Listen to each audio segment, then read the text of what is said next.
My name is Terri Messenger, and I am Hey, and welcome to and welcome to Terri Messenger's Genius Zone. And, this is the place and the space where you are going to get your own free masterclass absolutely free.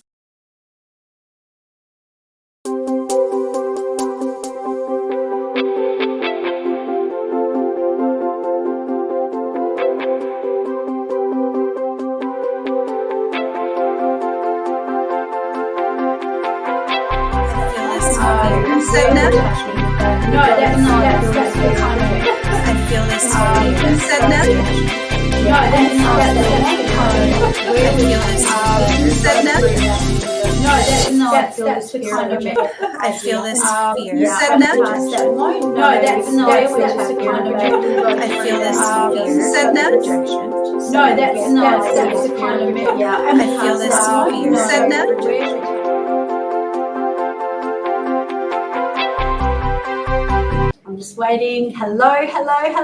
Hi, Angel. How are you? Hello, I am well. How are you? Well, I'm going really good. All the better for sitting here in front of you. And I can't wait because you are going to do something really exciting throughout this podcast, because you're going to take us through one of your beautiful healing sessions that you do through tapping, which is just a piece of it. But Angel, I want to start off by asking, where are you? I am currently outside of Charleston, West Virginia. Nice. And I love that you are Angel and that your program happens to be the garden approach, where you're embodying your faith and your healing. And I love the fact that you're really bringing forth some beautiful, loving and healed relationships in what you offer. So I feel that is just such a beautiful, service to be offering. So you must feel such a, like a reward in making this change for people and bringing in so many of God's blessings and the abundance. Yes. So I'm very, very passionate about what I do, and I specialize in trauma healing. And we've chatted briefly, about holistic practice. And really it's about creating healthy habits for ourselves and in a holistic way that really tackles mind, body, and spirit. And so, relationships are vital. We're created to be in connection with one another, and trauma really impacts our bodies and our minds, right? And our hearts. So it really just disrupts the natural flow of everything.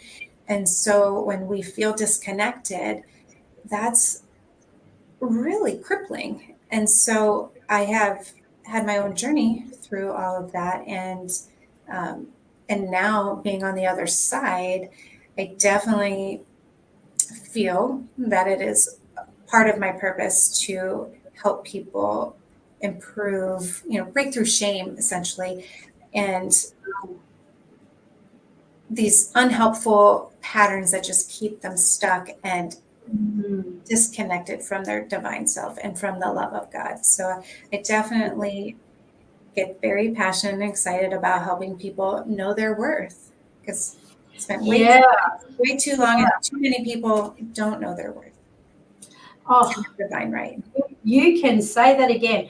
And, speaking of the shame that you did mention, it's quite incredible about how shame is one of the lowest frequencies, and how there is so much shame and guilt that is built into our DNA from our bloodline. And, we kind of come out on this earth, and then, we're finding that we're attracting our patterns, and so many of them are coming from where it's been in our DNA, and we're living out that manifestation accordingly. But I love your program, and as I'm kind of overviewing right here, you're a holistic healer and therapist, and you're guiding individuals through a very transformational, journey. And I feel that the fact that you brought God into it, and you said that the garden approach was something that both your husband and you created together. Can you tell me about that, like how that all came about? Sure. Well, it was just this conversation, and how we were brought together was our love for God, and talking about our stories that were similar, and the work that we did internally, with our walk, with our faith. And so we have this vision of having retreats for couples and teaching this principle of, how we can develop these practices, that the principles, right, of and self-discipline, how we meditate, how we get in the presence, how we get in the garden, essentially, right, with God, and how we can discern, when we're out of the garden, how we get back in, right? And so it also combines with faith and science. So understanding our nervous system, understanding our bodies, also the principles, the truth of God, really understanding our essence. So our natural spirit, peace, love, abundance, joy, hope, right? So if we are experiencing or vibing with guilt and shame or fear, well, that's the evidence that we're not in the garden, right? Right. I see. That makes a lot of sense. So, and it's a great anchor too, really, because, if the garden is that place and space that you both truly connect with, that's a great anchor. And to be teaching that to other people and, just going through your program with you, what I came to find out is that you're doing a lot of identity work, and you're doing a lot around assessing family history. Mm-hmm. So, what is it that plays a part in people's lives that come in and see you today that kind of goes back to their family history? Perhaps that may be a really good question for our listeners, so that they can understand how our family of origin impacts us today. Mm-hmm. Typically, there's one caregiver, or parent that, can be either very rigid, right, or maybe even overly permissive, right? Like, so children need structure and consistent nurturing.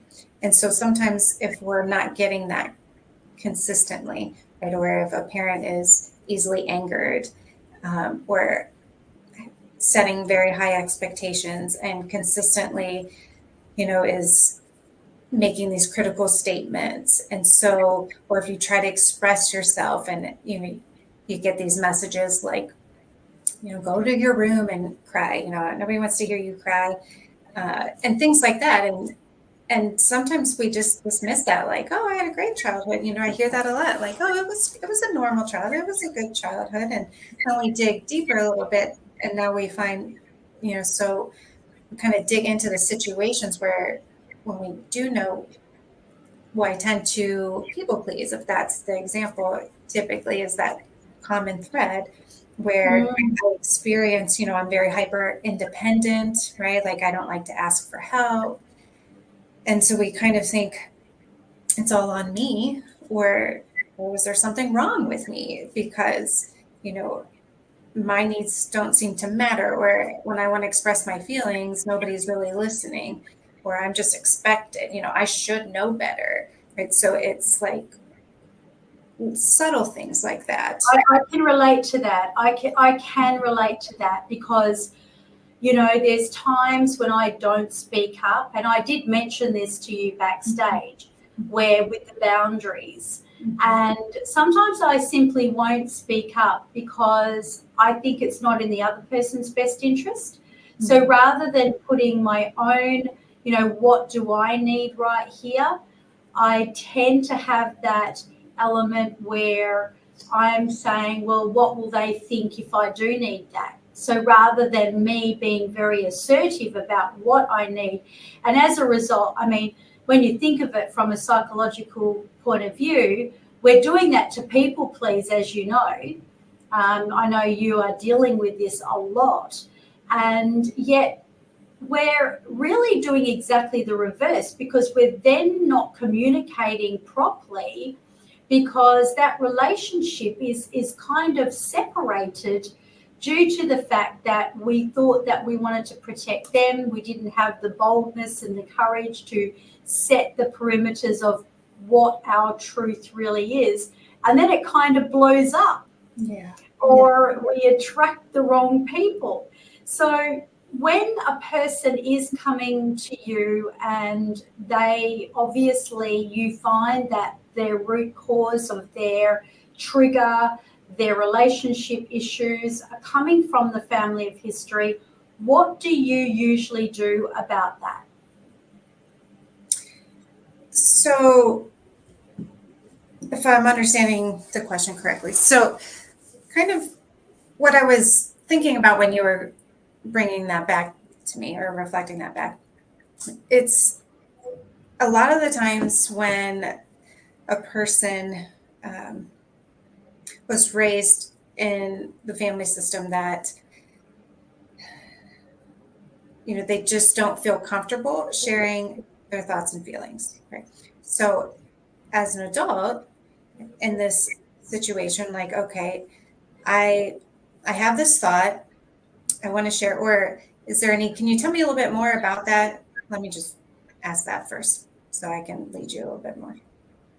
Yeah, sure. Okay, so when I may be in a situation where I would like to assert something for myself, I would like to ask that I have my needs met in a certain way.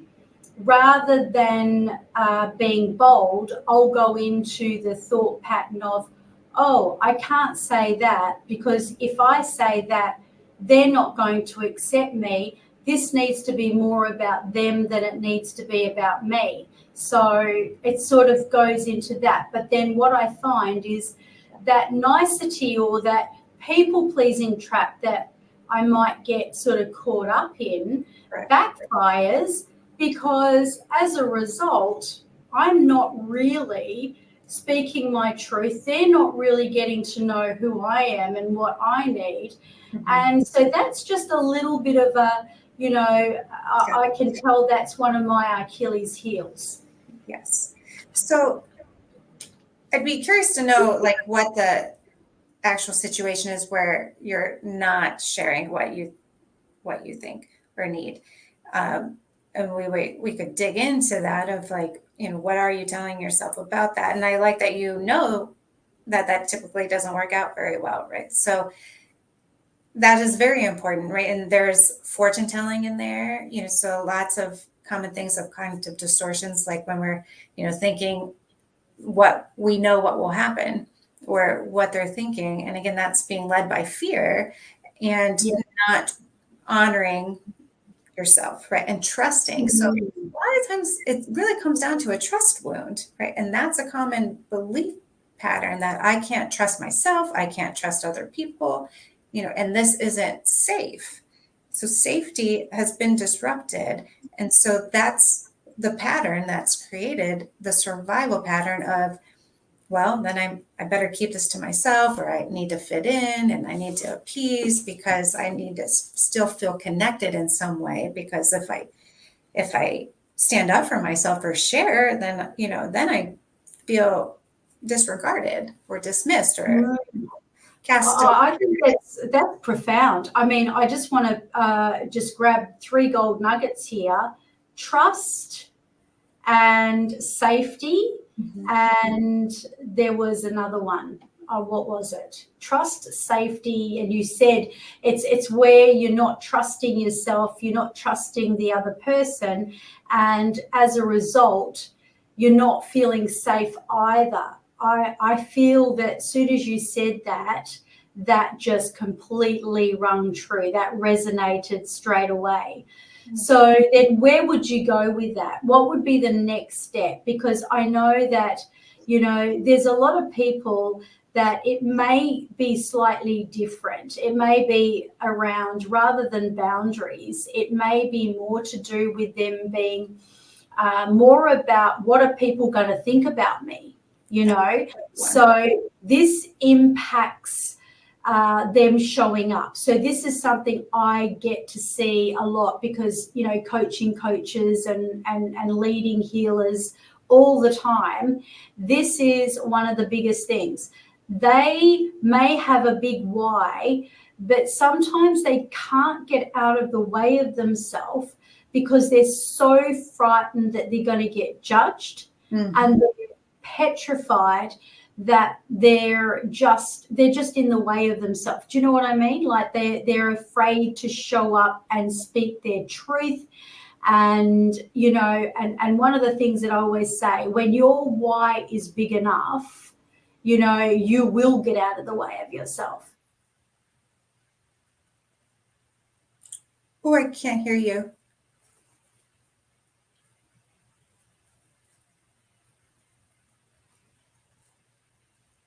Can you hear me? But I cannot see you. How's that? I can see and hear you again. You cannot see me now? Oh, good. Yeah, I can see and hear you as well. Okay. So when you are actually discovering this, whether it's in people's relationships, whether it's their relationship with themselves, whether it's around boundaries, what's the next step that you take?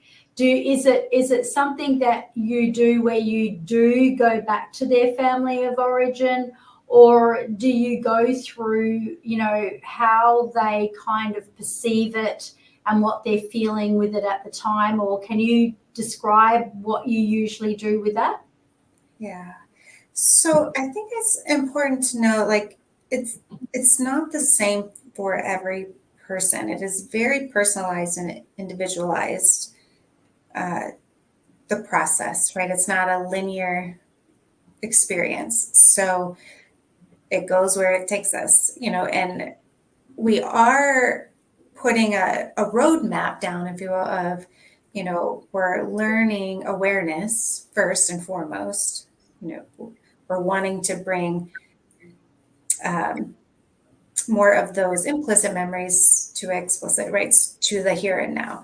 And and in doing that, we're also building that emotion regulation and the skills to be present when we're experiencing those memories, right? And essentially that's what a trigger is, right? Like when we're having this very visceral physiological experience, when we, our heart rate increases, or we're sweating and our thoughts are swarming, or we feel frozen, in a panic, when we're going into people pleasing, those are all stress responses. Those are all trauma responses. And so in doing that, we're helping a person, and I have several different modalities to be teaching about what trauma is, how it impacts our whole system, but more specifically the brain and the nervous system, right? So a traumatized brain is not rational. Many people get very hung up on like that. Why would a person behave like that? Or why do they do that? And it makes zero sense. And it's because trauma disrupts everything. It distorts all the lenses. And, we would talk about that more. And again, the body, there's a book that many people know, The Body Keeps the Score. So Dr. Bessel van der Kolk, I attended a weekend training of his and have read the book. But I've also been taught by other trauma experts. So but they all say the same, and it is all based in the body. And very important to understand energy, emotions as energy, and that our nervous system is energy. We are spiritual and energetic beings, and it's something of importance to understand that, because we can't be in connection with each other if there's a disruption in that. Does that make sense? So, Oh, it so does. And also about that book, The Body Keeps a Score, I would highly recommend everybody to read that. And that sort of answers my question of what I was going to ask you about when you're saying that people have a trauma response. The trauma is not necessarily, from what you've just said, it's not about what's happening in the here and now, but quite often they're having that trauma response as a trigger that's come from something back in their past, in their history, and even in their family of origin, that suddenly kind of triggered up. And I hear what you're saying, by actually becoming really aware of what's happening and going into your body and asking the right questions, like, where am I feeling this? yes. Where am I holding this inside my body? And yeah. And rather than running away from it, almost coming into unity with it before you can release it, isn't it? Yes, we allow it, right? That's exactly, so those are part of the skills that we're learning, how to tolerate distress tolerance, right? Like, this is what I'm experiencing right now. I'm just going to notice it, and I'm going to allow it. I'm not trying to change it, right? And we learn not to make meaning of it, because again, that's when, thoughts or emotions gain more traction, if you will, if we're placing a judgment on it. And so we learn those things too, of how to unlearn kind of the unhelpful lessons or traits that we might have learned along the way that aren't very helpful, right? Like, so we tend to judge most things, and we really, yes, discernment and making choices, and we tackle how to make choices too, because trauma can disrupt that and make it challenging as well to make decisions, because if we're not feeling safe, and that's the key element, really, to feel safe in our bodies, to feel safe in this here and now, and in connection with ourselves and other people. So if we don't feel safe, everything kind of gets thrown off. Yeah. And that brings me to, pointing out that you deal a lot with the digestive system and co-regulation of the nervous system, and the obviously the mind and the gut, and how the mind and the gut are the two elements. Like, it's so important to have a great mindset, and your gut is it's not just your gut, but if you've got a healthy, it's a gut brain. It is, absolutely, I agree, a second brain. And you had digestive obviously symptoms of problems when you were growing up, and you also had a sense that you always wanted to be able to get to the root of a problem. Can you tell me about that? Sure. Well, it also goes back to the nervous system, right? The state of our regulation. So if we are stuck in a trauma response, our body is getting used to, it is continuously producing stress hormones. Okay?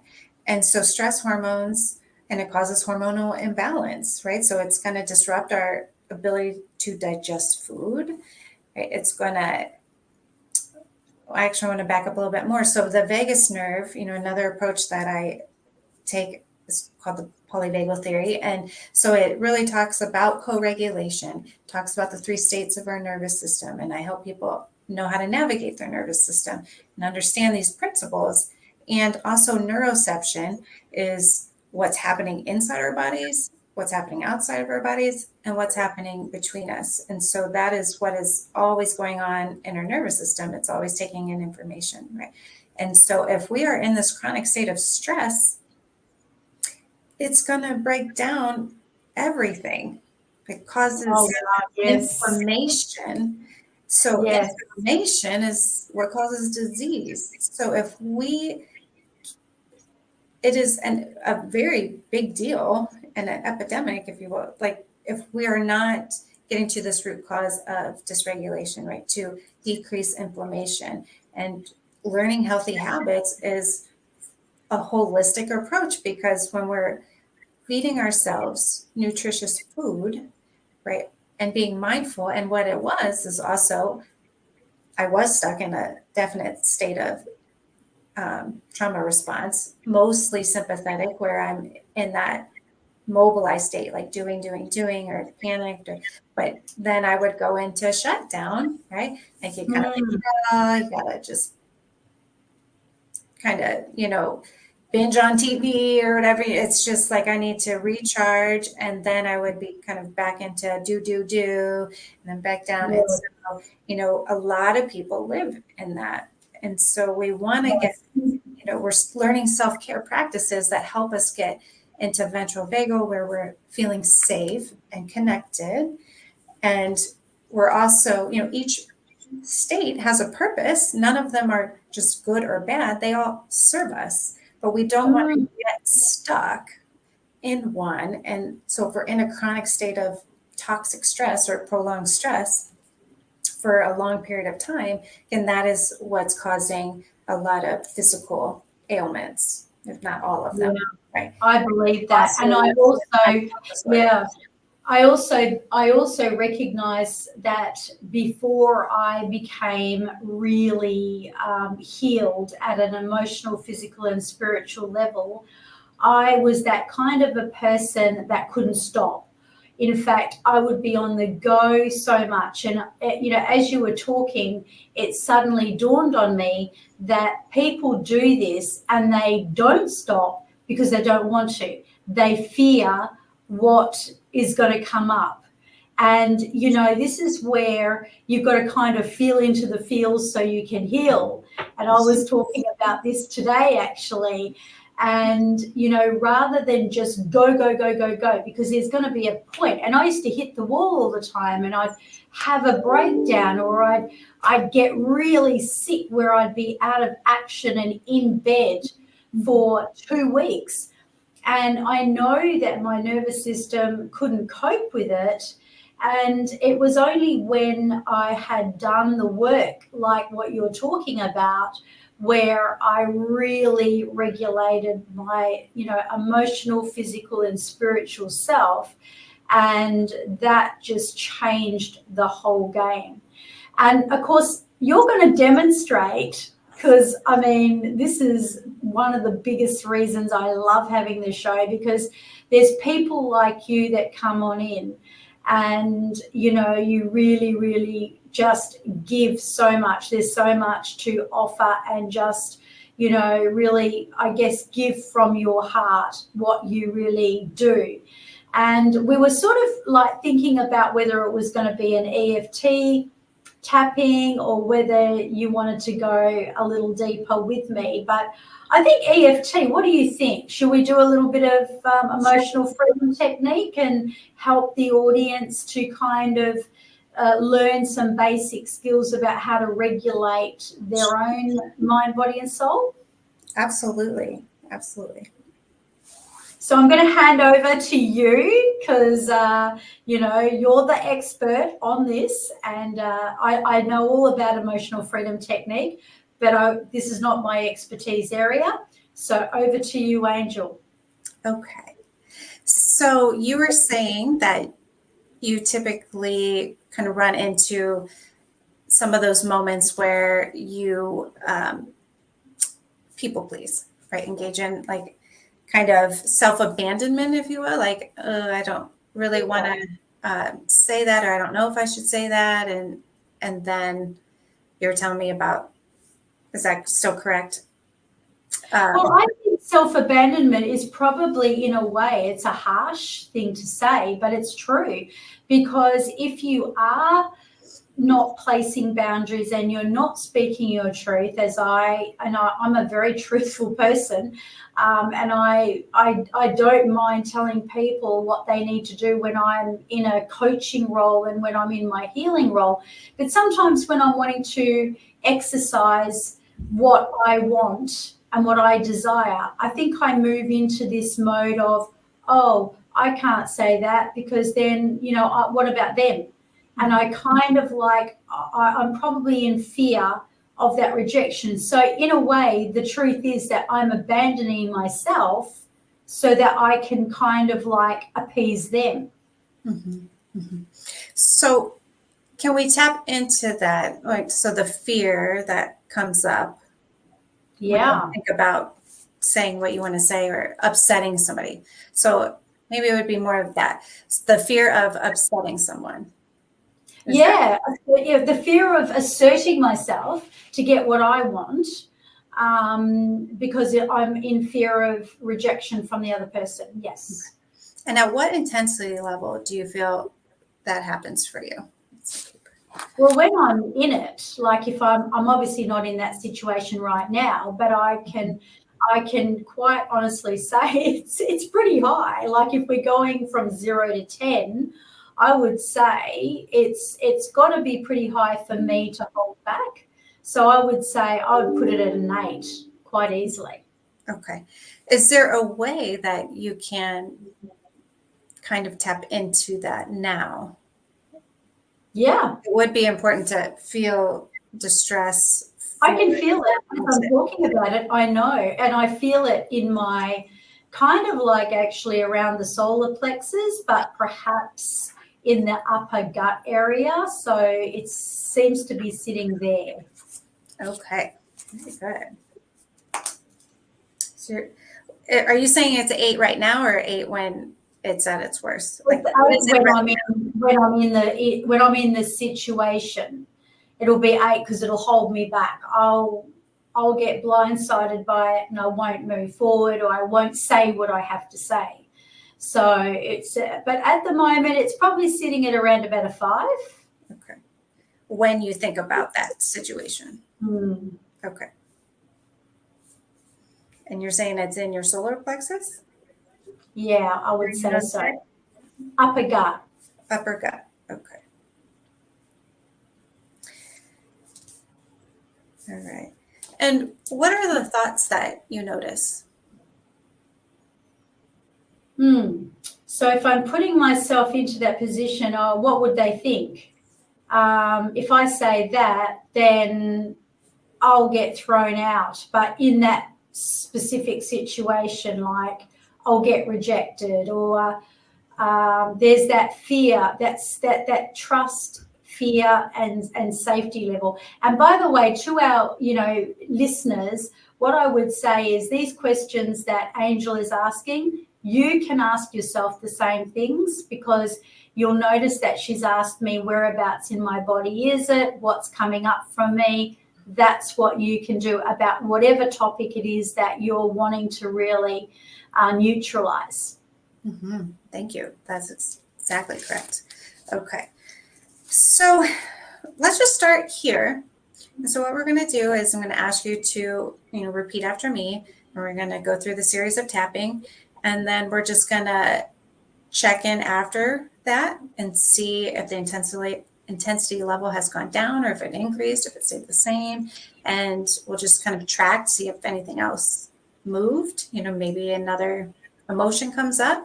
And do you notice any other emotions? So you're saying fear too right now when you think about that. Yeah, I think there is a fear, because there's the fear of rejection, isn't there? Mm-hmm. Like I shouldn't ask that question because I'm asking myself, but there's that fear of rejection, that fear of, being thrown out, as I said.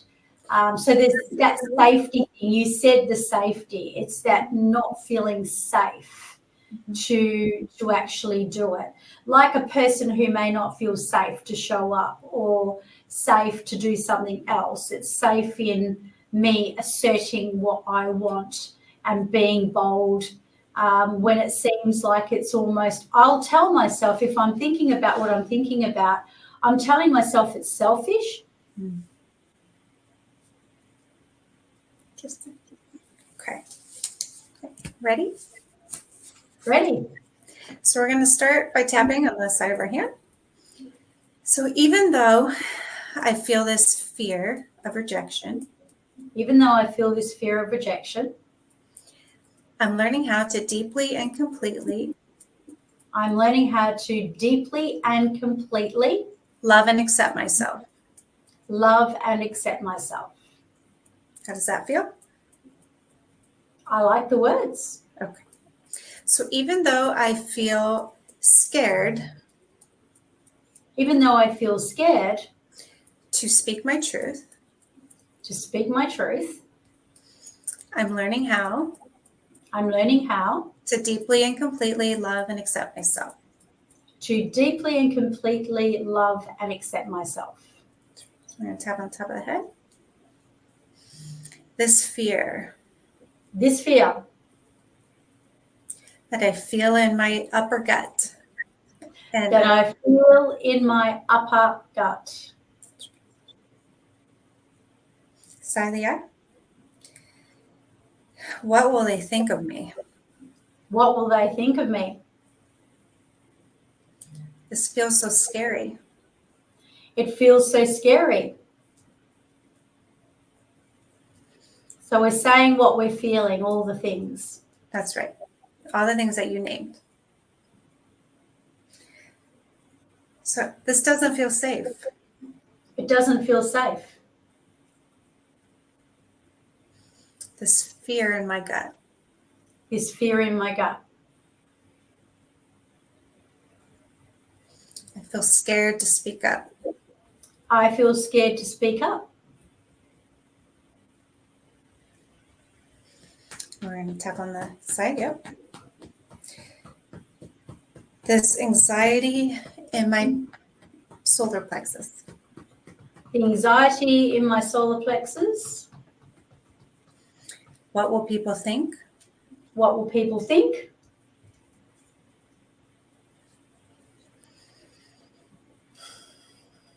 It feels unsafe to speak my truth. It feels unsafe to speak my truth. What if I get rejected? What if I get rejected? What if they judge me? What if they judge me? Does that feel true? I threw that one in. Yeah. Okay. What if I get thrown out? What if I get thrown out? This is selfish. This is selfish. It's selfish to speak my mind. It's selfish to speak my mind. Anything else come up? It's just, yeah, it's kind of clarifying that it feels selfish to speak my mind and speak up about what I want when it's asserting that this is what I want to happen and this is what I need to happen. When it's about me, and then, yeah, and then I'm kind of like feeling like it's selfish because what about them? And that's when it doesn't feel safe. That's where the rejection sets in, and that's where all the stuff happens. So where do you think that comes from? I think it comes from when I was about 7 years old. And what happened? Oh, gosh. Okay. I had a really nasty experience physically, but it wasn't it wasn't a violation, but it was a physical abuse. And I probably, like, when I did speak up, I felt very rejected and I didn't feel heard and I felt like it was wrong. Yeah, that was it. Bingo. Yeah. Wow, we found it. That was clever. Let's just feel, what do you notice? I notice it's a revelation, so I'm all good with it because I've healed that trauma, but I obviously hadn't healed that layer. So that was a little bit sneaky. So you felt unheard. Oh yeah, unheard. And don't speak up about it. Don't get the other person into trouble. Don't worry about you. You're all right. You'll be okay, Terri. She'll be right. Who said that? No, that's the kind of message. That's my inner self. Okay. I thought, that I shouldn't speak up because, I'll be right. She'll be right, mate. Okay. As the Aussies say.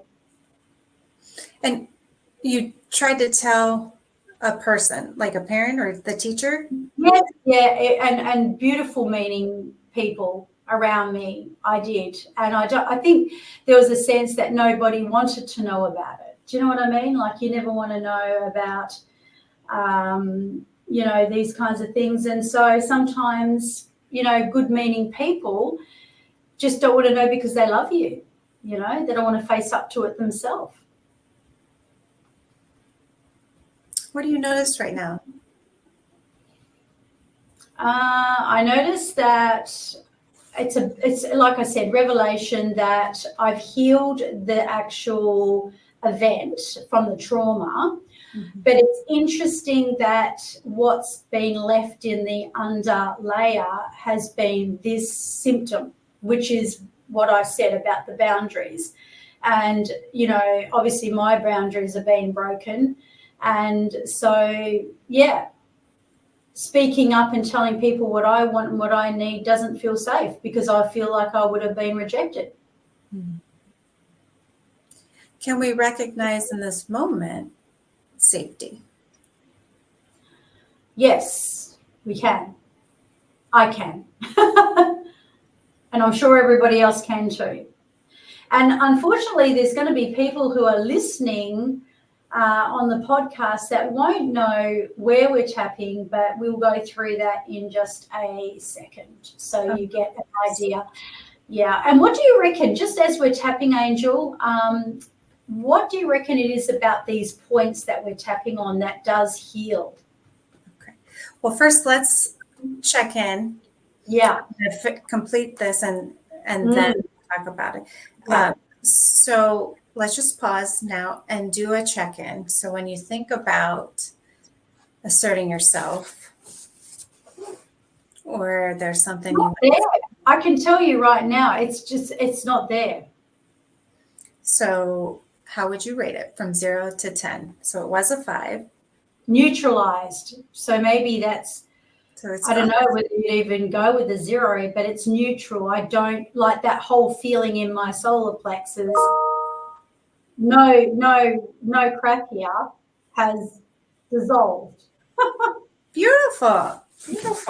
And so we could then, bring up affirmations and in the reprogram then as well of, it is safe. I can speak my truth. I can, and then however we want. But at the moment it's a 0. And for time's sake, that was just that example. Yeah.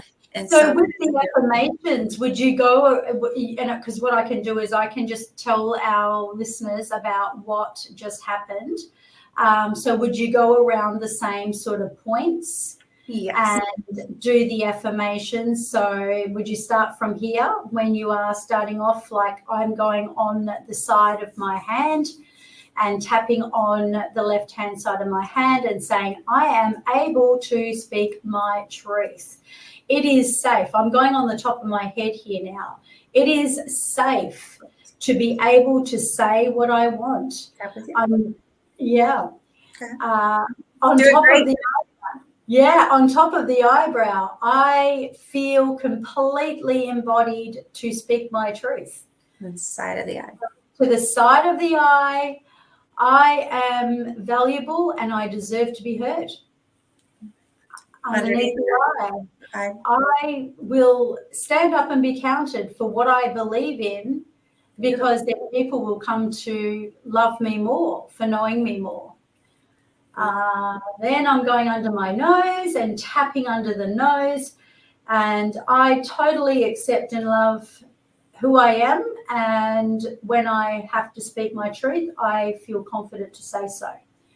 On my chin, it's amazing to speak my truth. It's great. I love that. then on my Collarbone. what is it called? Collarbone. Collarbone. On my collarbone, tapping on the collarbone. I am now saying just a little under the collarbone.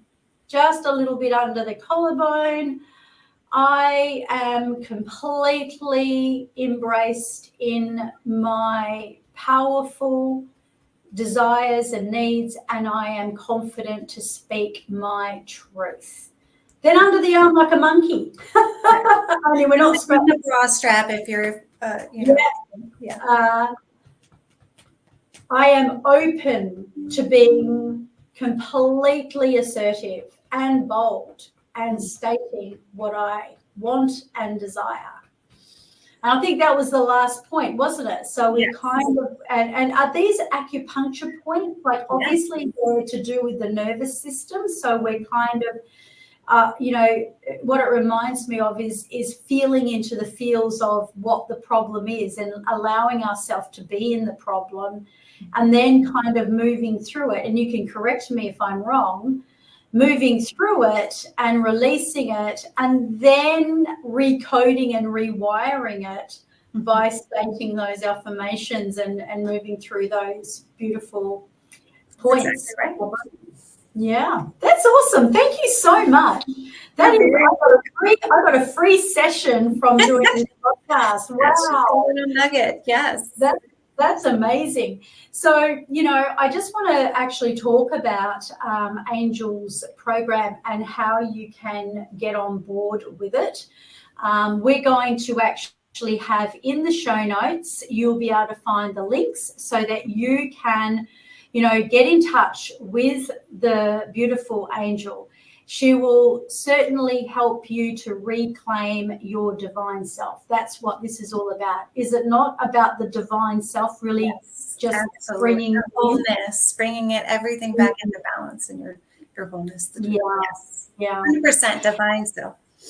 Yeah. And whether that is around, your relationships, your success, what it is that's holding you back. If you're not where you want to be, this beautiful woman, she's going to take you into her garden approach and she's going to help you identify your negative beliefs and even reframe them, just as she did with me in that short time. And this is not the only modality, by the way, that Angel utilizes, because there's meditations, there's so much in that helps you reconnect back to who you are. Because I think we know it's true. We are not our parts, we are not our past, and we are not our emotions. So, I love that you bring back people to who they are, to their absolute core. So in Angel's program, it is a holistic journey through to helping you uncover the roots of what's going on, just like you saw how she uncovered mine. And it was done very quickly too. And I can't believe that you found that that happened at 7 years of age, because I had no idea that's where it came from, or that specific event. So this is what, that's the question, the right questions. You did. And that's what it's all about. The master asker. And also the breath work. Yes, Angel does breath work because that is your life force. So I'm going to ask you the question now that I love to ask everyone on the show, because I know that, when they come on, they sort of get put on the spot and they begin to unravel all of the things that they do. And then after the show, they go, oh, I would have loved to share that. So the question I would have is, once the show's finished and you're on the other side, if there was something that you would love to share and you want to make sure that you share it, and you have a piece of wisdom or a gold nugget that you'd love to give to that person listening out there, what would it be? Like being on the other side? Well, there's so much. You can do it. you can truly do it. I know sometimes if you haven't experienced relief, or, like it seems so like this is just what I know, it's hard to believe that life can be different. But if you're willing to be uncomfortable, like, because it's not always pleasant, so there's some truth in that of, when we have to feel, that can be painful. But again, when you move through it and on the other side, it is beautiful. There's freedom, there's love, there's joy, there's peace, and you have health, and you're getting that pep in your step back, right? Like it's breaking all those spirits of, the things that are weighing you down, spirit of fear, spirit of oppression, spirit of lack, just anything that is not truly from God, right? That it has been learned or absorbed from somebody else. And we're getting back to the heart. And it's just the message of hope, truly, and that you are worth it. And I wanted to just add too, and a part of, when we're in the program, that what we teach and the principles, the divine principles, it's compassion, it's love, it's self-discipline, so again, building healthy habits, but really using that lens of love and compassion is at the heart, right? We're wanting to dismantle this self-judgment or even judging others, right? We're just wanting to throw judgment out the window. And if you can start doing that even at the moment, we're just learning how to allow, be open, and curious. Like those are little nuggets that you can start applying right now. Yeah, I love that. Thank you so much. So let's, if you know someone, it might be yourself or it might be someone else, and they need the garden approach. They want to come back to the soul of who they are and find their true divinity and really just unleash those triggers and let go of those roots that come quite often from the family of origin and even beyond. And you want to step into your greatest power. Make sure you get in contact with Angel. Angel, thank you so much for bringing your gifts to this show. And I can't wait to connect with you again soon. You're very welcome. Thank you for having me. Thank you for joining us on another empowering episode of our show, where we have explored through this various topic, along with all the exciting new topics that we bring every week to enhance your personal mastery of excellence. Now, I'd love you to do me a favor. In fact, be part of the Legacy 1 million that I have in the vision for 2028. If you know someone who really would benefit from this recording, from this episode, please share it with them. And when you subscribe, you get notified every week of our episode as soon as it drops. So let's do that legacy thing. Let's share, let's care, let's enrich. And I look forward to bringing you another week of the most enriching content. So until next time, stay inspired, stay awesome, and keep on mastering your excellence.